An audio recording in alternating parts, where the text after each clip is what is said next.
Next point to show the evolutionary relationship between organisms are fossils. Okay, so what are fossils?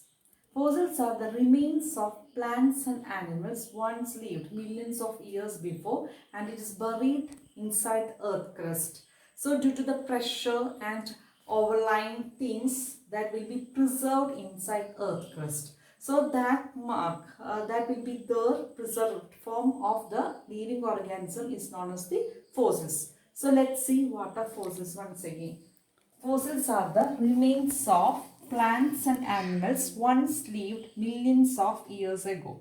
So all such preserved traces of living organisms are called fossils. So this is very important. Usually this will ask for 1 mark question, and this also next one also is very important. So how we can find out the age of fossils? So fossils are the remains of plants and animals once lived. If we are seeing one fossil, we should know how much aged it is, right? So simply by looking we cannot understand. So two techniques are there. One is relative method and next one is the dating of fossils. First one, relative method, means that is very easy method, means older one will be buried inside the earth crust and the recent one will be over that. So if we are digging the earth crust, which one is deeper, that will be older one, and which one is more near to the surface, that will be the recent one. Okay, that is very easy method, relative method.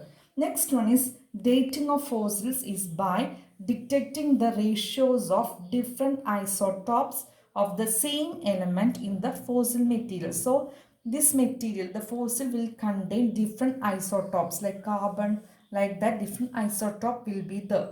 By seeing the ratios, if by comparing the ratios, we can understand that the age or how much age that fossil is. So these are the two methods by which we can find out the age of fossils. So this is small topic, but also these two questions are very important. What are fossils and how we can find out the age of fossils. So this is the second point for to show the evolutionary relationship between organisms. I hope it is clear to you. Third point is that evolution occurred by stages. Evolution happened by stages. So evolution does not happen in a single day. It happens in stages, means slowly, gradually it changes from one form to another. For example, eye. Now we can see our eyes, right? First of all, the eye is not formed by a single DNA change. Before, some organisms were without eyes.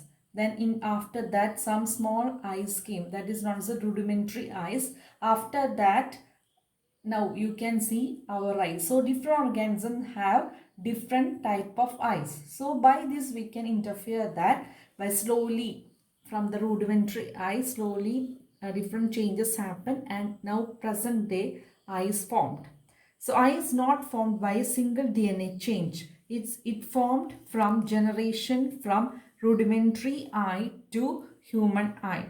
Another example is that long feathers in birds. First of all, long feathers, that was the insulation, only for insulation. Insulation means protection, like a blanket to protect against the cold.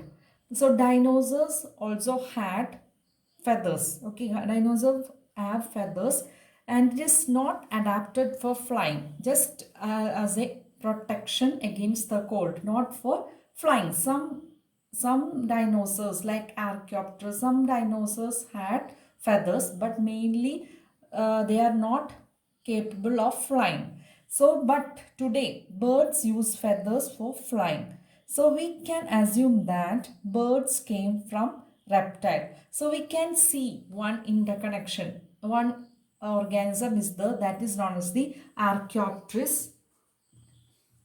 Archaeopteryx. That is an interconnection between, that is a link between reptile and birds.